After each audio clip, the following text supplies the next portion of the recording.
फिरौन तब बिल्कुल कंगाल था, दिवालिया था, कर्ज में डूबा हुआ था। कर्ज चुकाने के डर से वह घर में छिपा रहता। इसी वजह से एक एक करके लेनदार फिरौन के घर आने लगे। फिरौन बहुत चालाक और धोखेबाज था। सिर्फ धोखेबाज ही नहीं बल्कि बड़ा ठग था, इसलिए कि वह घर में रहते हुए भी दरवाजा खुला रखता था ताकि लेनदार समझें कि घर में कोई नहीं है। दिन ब दिन लेनदार वहां आते लेकिन फिरौन को न देखकर लौट जाते। फिरौन अकेले सोचने लगा, मैं कब तक खुद को इस तरह छिपा सकता हूँ, मुझे खुद को साबित करना ही होगा। उस समय मिस्र आर्थिक दृष्टि से दुनिया में सबसे ऊपर था। फिर फिरौन लेनदारों के डर से रात के अंधेरे में बलक से मिस्र की ओर छिपते हुए निकल पड़ा। पूरी रात सफर करने के बाद वह आखिरकार मिस्र पहुंच गया। थोड़ी दूर चलने के बाद उसकी मुलाकात उसके दोस्त हमान से हुई। हमान ने उसे देखते ही पूछा, प्रिय दोस्त, तुम यहाँ क्यों हो? तुम्हारी क्या हालत है? तब फिरौन ने कहा, दोस्त हमान, मैं बड़ी मुसीबत में हूँ। लेनदारों के डर से भागकर यहाँ आया हूँ। मैं पूरी तरह से कंगाल हूँ, चारों ओर कर्ज में डूबा हूँ। अब मुझे किसी काम की जरूरत है। तब हमान ने कहा, फिरौन, मेरी भी यही हालत है, मुझे भी किसी काम की जरूरत है। इसके बाद फिरौन और हमान काम की तलाश में निकल पड़े। थोड़ी दूर चलने के बाद वे भूख और प्यास से बेहाल हो गए। दूर से उन्होंने देखा कि एक आदमी तरबूज के खेत में तरबूज काट रहा है। फिरौन और हमान धीरे धीरे उस तरबूज के खेत के पास जाकर बोले, चाचा जान, हम बहुत भूखे हैं, क्या हमें कुछ तरबूज खाने को देंगे? यह सुनकर उस आदमी ने उन्हें तरबूज खाने दिया। दोनों ने पेट भरकर तरबूज खाया और संतुष्ट हो गए। फिर उस तरबूज के खेत के मालिक ने उनसे पूछा, मैंने तुम लोगों को पहले कभी नहीं देखा, तुम कौन हो और कहां से आए हो? तब फिरौन ने कहा, हम परदेसी हैं, बलक से काम की तलाश में आए हैं। तरबूज के खेत के मालिक ने सोचा कि उसे भी काम करने वालों की जरूरत है, इसलिए उसने उनसे कहा, क्या तुम मेरे पास काम करोगे? हमान ने कहा, बिल्कुल, हम काम करेंगे। तब तरबूज के खेत के मालिक ने कहा, मेरे पास काम करना है तो ईमानदारी से करना होगा, चोरी नहीं की जा सकती। फिरौन बड़ा धोखेबाज था, इसलिए उसने चालाकी से कहा, मैंने जीवन में कभी झूठ नहीं बोला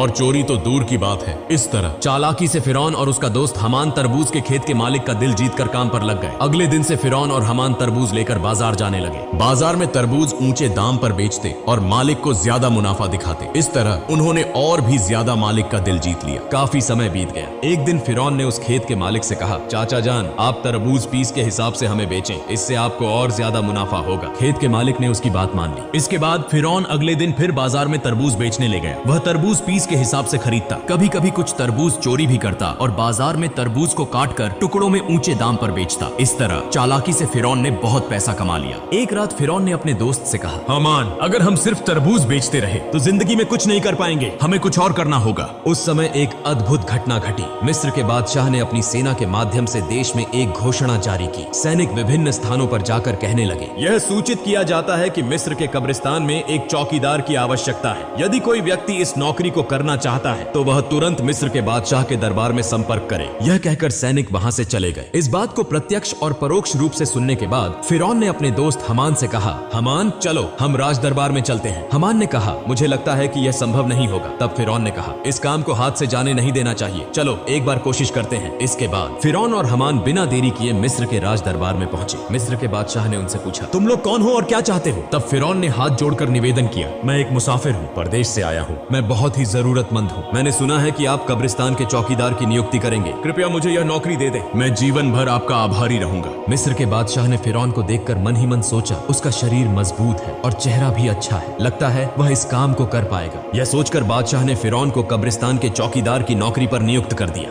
अगले दिन से फिरौन मिस्र के कब्रिस्तान में चौकीदारी का काम करने लगा। दिन रात वह कब्रिस्तान के गेट पर खड़ा रहता। पास ही एक छोटे से कमरे में उसका दोस्त हमान और वह दोनों साथ रहते थे। एक रात कुछ लोग एक मृत शरीर को दफनाने के लिए आए, लेकिन फिरौन ने उन्हें रोक दिया। उसने उन्हें कब्रिस्तान में प्रवेश नहीं करने दिया। तब उन्होंने पूछा, मामला क्या है? आप हमें लाश दफनाने से क्यों रोक रहे हैं? दरअसल फिरौन बड़ा धोखेबाज और ठग था। उसने चालाकी से कहा, क्या आप नहीं जानते, मिस्र के बादशाह ने नया कानून बनाया है, अगर किसी को लाश दफनानी है तो उसे एक सोने का सिक्का देना होगा। उन लोगों ने फिरौन की बात पर विश्वास कर लिया और उसे एक सिक्का देकर लाश को दफना दिया। इस तरह यह खबर फैल गई कि लाश को दफनाने के लिए एक सोने का सिक्का देना जरूरी है। इसी तरह फिरौन धोखाधड़ी करके बहुत पैसा कमाने लगा। उस समय एक अजीब घटना घटी। मिस्र में अल्लाह का कहर शुरू हो गया। चारों ओर कॉलरा और चेचक की बीमारी से बड़ी संख्या में लोग मरने लगे। कुछ लोग लाश को दफनाने के लिए कब्रिस्तान आए। तब फिरौन ने और भी चालाकी से कहा, मिस्र के बादशाह ने नया कानून बनाया है, अगर कोई व्यक्ति कॉलरा या चेचक से मरता है तो उसे 2 सोने के सिक्के देकर ही इस कब्रिस्तान में दफनाया जाएगा। फिरौन ने धोखाधड़ी से सभी से सोने के सिक्के लेकर बहुत सारा पैसा कमा लिया। इस तरह पूरा साल बीत गया। इसके बाद फिरौन ने अपने दोस्त से कहा, हमान देखो, मैंने 2 बोरियां पैसे कमा लिए हैं, लेकिन अब ये पैसे हमें मिस्र के बादशाह के पास ले जाने होंगे। यह सुनकर हमान चौंक गया। उसने कहा, फिरौन क्या तुम्हारा दिमाग खराब हो गया है? तुमने पैसे कमाने के लिए इतनी मेहनत की, सबको धोखा दिया, और अब आखिर में ये पैसे बादशाह को देने जा रहे हो। फिरौन ने कहा, हमान धैर्य रखो, मेरी चालाकी धीरे धीरे सामने आएगी। इसके बाद बिना देर किए अगले दिन फिरौन और हमान 2 बोरियां सोने के सिक्कों की लेकर मिस्र के बादशाह के दरबार में पहुंच गए। मिस्र के बादशाह ने उनसे पूछा, क्या बात है, तुम लोग बोरियां लेकर राज दरबार में क्यों आए हो? तब फिरौन ने कहा, जहां पनाह, मैं 2 बोरियां सोने के सिक्कों के साथ आया हूं। यह सुनकर बादशाह के मंत्री ने उन्हें डांटते हुए कहा, तुम्हारी हिम्मत कैसे हुई कि तुम मिस्र के बादशाह के सामने खड़े होकर पैसों का घमंड दिखाओ? तब मिस्र के बादशाह ने पूछा, इतने सारे सोने के सिक्के तुम्हें कहां से मिले और तुम इसे यहाँ क्यों लाए हो? तब फिरौन ने कहा, जहां पनाह, जो लोग मृत लाश को दफनाने आते थे उनसे मैं एक सोने का सिक्का लेता था। इसके अलावा इसमें मेरी तनख्वाह के पैसे भी शामिल हैं। मेरा असली मकसद यह है कि मिस्र में पिछले 2 साल से जो गरीब लोग कर नहीं चुका पाए, उनकी ओर से मैं ये सोने के सिक्के आपको दे रहा हूँ। कृपया उनकी कर माफी कर दीजिए। यह सुनकर वहाँ मौजूद सभी लोग हैरान रह गए। मिस्र के बादशाह उसके इस कार्य से प्रभावित हुए और उस पर विशेष ध्यान देने लगे। अगले दिन से पूरे मिस्र में यह खबर फैल गई कि एक कब्रिस्तान का चौकीदार ने मिस्र के गरीब लोगों का 2 साल का कर चुका दिया है। पूरे मिस्र के लोग कहने लगे, इतना अच्छा इंसान पूरे मिस्र में दूसरा कोई नहीं हो सकता। अगर यह व्यक्ति हमारे देश का बादशाह होता तो हम कितने सुखी होते। इसी तरह पहले मिस्र के बादशाह और फिर मिस्र के लोगों का दिल जीत लिया। इसके बाद काफी समय बीत गया। एक दिन मिस्र के बादशाह का वृद्धावस्था के कारण निधन हो गया। इसके बाद चारों तरफ चिंता फैल गई कि दूसरा रमेसेस मिस्र का बादशाह कौन होगा। कुछ दिनों बाद राज दरबार में एक आपातकालीन बैठक बुलाई गई। वहाँ मौजूद विद्वानों में से एक ने कहा, इस तरह मिस्र के बादशाह का सिंहासन खाली नहीं रखा जा सकता। मिस्र का अगला बादशाह कौन होगा, इस पर सब चर्चा करें। तब वहाँ मौजूद एक व्यक्ति ने कहा, हुजूर, हमें लगता है कि जो लड़का कब्रिस्तान का चौकीदार है यानी फिरौन, उसकी कद काठी और स्वभाव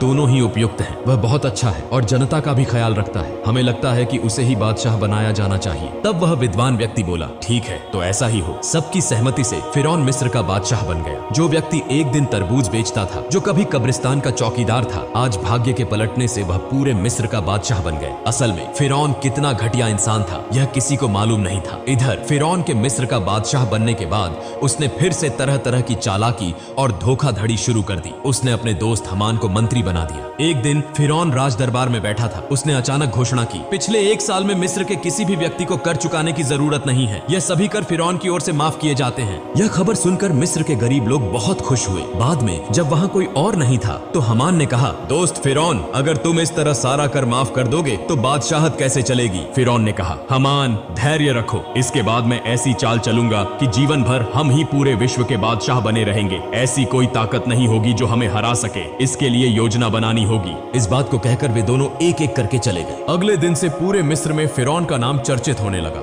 इसी समय हमान ने फिरौन को बुलाकर कहा, मित्र फिरौन, अगर तुम जीवन भर बादशाह बने रहना चाहते हो तो तुम्हें कुछ काम अवश्य करने होंगे। तब फिरौन ने पूछा, वो काम क्या है? इसके बाद हमान ने एक एक करके सब कुछ बताया। फिर फिरौन ने राज दरबार में एक आपातकालीन बैठक का आयोजन किया। फिरौन ने कहा, आज से पूरे मिस्र में कोई शिक्षा व्यवस्था नहीं होगी, सभी पाठशालाएं बंद कर दी जाएंगी। फिरौन ने शाही फरमान जारी किया, मिस्र के किसी व्यक्ति को शिक्षा लेने और देने की अनुमति नहीं होगी। यदि कोई इस आदेश का उल्लंघन करता है तो उसे मौत की सजा दी जाएगी। पूरे मिस्र में जो लोग छोटे छोटे पत्थरों की मूर्तियां बनाकर पूजा करते थे, उन्हें आदेश दिया गया कि वे उन मूर्तियों को तोड़कर केवल फिरौन की मूर्ति की पूजा करें। इस प्रकार थोड़े ही समय में फिरौन के डर से लोगों ने पढ़ाई लिखाई बंद कर दी और पूरे मिस्र के लोग अल्लाह को भूलकर अज्ञानी और अंधविश्वासी बन गए। लोग पूरी तरह से जानवरों की तरह व्यवहार करने लगे। इसके बाद फिरौन अत्यधिक घमंडी हो गया। वह खुद को इतना बड़ा मानने लगा कि अहंकार से भरकर खुद को खुदा घोषित कर दिया। दिन ब दिन जनता पर कर की मात्रा बढ़ा दी।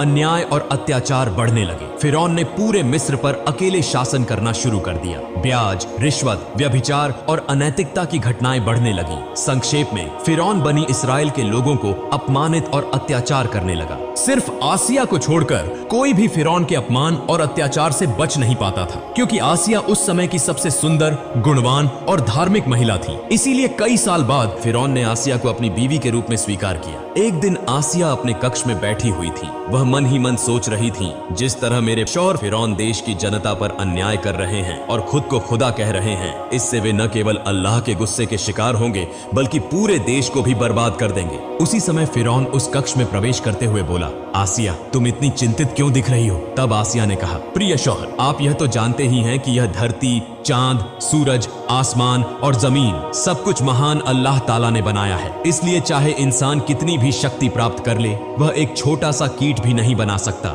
इंसान नश्वर है, एक दिन सबको इस दुनिया को छोड़कर जाना होगा। इसलिए आप खुद को खुदा कहना बंद करें और अल्लाह के रास्ते पर वापस लौट आएं। यह सुनते ही फिरौन बहुत गुस्से में आ गया और आसिया को डांटते हुए बोला, आसिया अगर यह बात कोई और कहता तो मैं उसे मार डालता। जिस तरह सबने मुझे खुदा मान लिया है, तुम्हें भी मुझे खुदा मानना होगा, वरना तुम्हारा हाल भी उन्हीं की तरह होगा। यह कहकर फिरौन वहां से चला गया। उधर आसिया बहुत चिंतित हो गई। उनके पास कुछ भी करने का विकल्प नहीं था। उनकी आंखों से आंसू बहने लगे। इस तरह कई दिन बीत गए। फिर एक दिन फिरौन अपने कक्ष में आराम कर रहा था। आधी रात में उसने सपना देखा कि बनी इस्राएल की दिशा से एक विशाल आग का गोला आ रहा है जो पूरे मिस्र को जलाकर राख कर रहा है, लेकिन बनी इस्राएल के लोगों को कुछ भी नहीं हो रहा। यह स्वप्न देखकर फिरौन तुरंत जाग गया। फिरौन ने देर न करते हुए अगले दिन देश के विभिन्न हिस्सों से बड़े बड़े ज्योतिषियों को राज दरबार में बुलाया और अपने स्वप्न के बारे में बताया। फिरौन के इस स्वप्न का ताबीर करते हुए ज्योतिषियों में से एक ने कहा, जहांपना आप नाराज न हो, भविष्य में हम आपकी मृत्यु देखते हैं।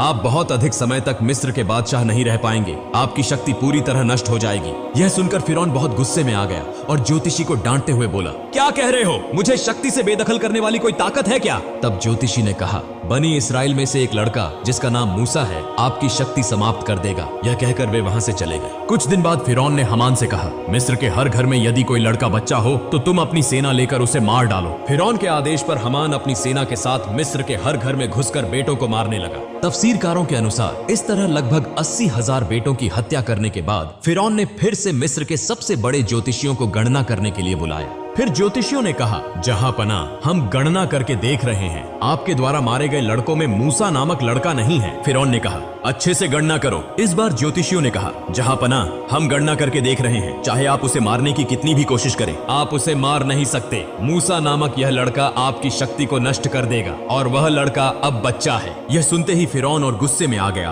और तुरंत आदेश दिया, तुम लोग हर घर में जाकर तलाशी लो, जहां भी मूसा होगा उसे मार डालो। यह खबर पूरे मिस्र में फैल गई। तब हजरत मूसा अलैहिस्सलाम की माँ बहुत चिंतित हो गई। वह सोचने लगी अपने बच्चे मूसा को कैसे बचाया जाए। ठीक उसी समय उनकी बेटी मरियम नदी के किनारे बकरियां चरा रही थी। उसने देखा कि हमान और फिरौन की बहुत सी सेना उनके घर की ओर आ रही है। यह देखकर मरियम बहुत जल्दी अपने घर लौट आई और कहा, अम्मा जान, फिरौन की सेना हमारे घर की ओर आ रही है, मेरे भाई मूसा को तुम बचाओ। यह सुनकर हजरत मूसा अलैहिस्सलाम की माँ पूरी तरह चौंक गई। वह बिल्कुल भी नहीं समझ पा रही थी कि अब क्या किया जाए। इतने में फिरौन की सेना ने उनके घर को घेर लिया। ऐसे समय में अल्लाह रब्बुल आलमीन ने गैबी आवाज से कहा, हे मूसा की माँ, तुम देर न करो, अपने बेटे मूसा को जलते हुए चूल्हे में रखकर चली आओ। हजरत मूसा अलैहिस्सलाम की माँ ने देर न करते हुए अपने बच्चे मूसा को जलते हुए चूल्हे में रख दिया और तभी अचानक फिरौन की सेना घर में घुस आई। वे बोले, हमें खबर मिली है कि तुम्हारे घर में मूसा नामक बेटा है, जल्दी से उसे हमारे हवाले कर दो। तब हजरत मूसा की माँ ने कहा, देखो यह तो मेरी बेटी है, यदि मेरे घर में मूसा है तो तुम लोग उसे ढूंढ कर देखो। फिर उसके बाद फिरौन की सेना घर के इधर उधर हर जगह तलाशी लेने लगी, लेकिन कहीं भी कुछ नहीं मिला।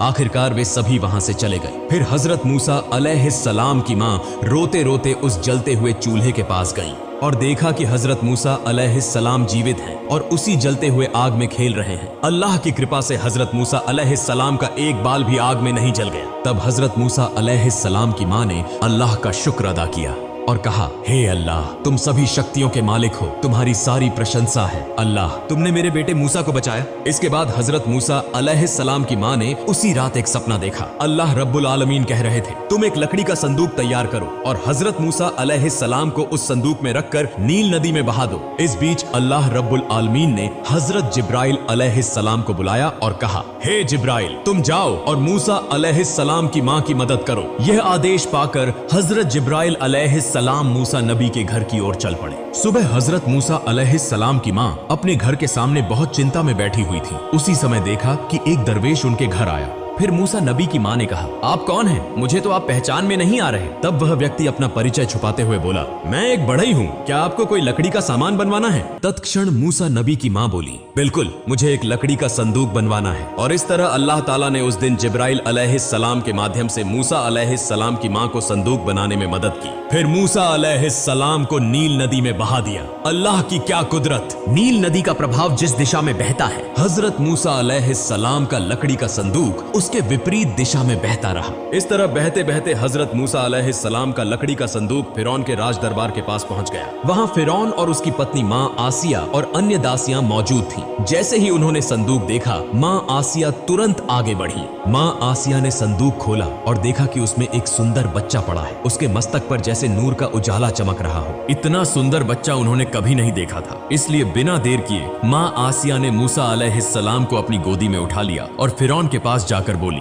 देखिए कितना सुंदर बच्चा, इस बच्चे को मैं पालूंगी। यह सुनकर फिरौन ने कहा, नहीं, यह बच्चा शायद हमारा दुश्मन होगा। यह जरूर बनी इसराइल में से कोई बच्चा होगा। इसे मैं मार डालूंगा। तब मां आसिया ने कहा, क्या कह रहे हैं? अगर यह बनी इसराइल का कोई बच्चा होता तो यह नदी के बहाव में उलटी दिशा में कैसे आया? इसे तो उस दिशा में जाना चाहिए था। यह तर्क सुनकर फिरौन ने कुछ नहीं कहा, बस इतना कहा, ठीक है, तुम इस बच्चे को पाल सकती हो। फिर मां आसिया हजरत मूसा अलैहिस्सलाम को लेकर राज दरबार में प्रवेश कर गई। जब फिरौन ने मूसा अलैहिस्सलाम को अपनी गोदी में उठाया और उसे अपने बेटे की तरह प्यार करने के लिए, चूमने के लिए आगे बढ़े, उसी समय हजरत जिब्राइल अलैहिस्सलाम ने अल्लाह के आदेश पर उस छोटे से बच्चे के हाथ से इतनी जोर से फिरौन को थप्पड़ मारा कि राज दरबार कांप उठा।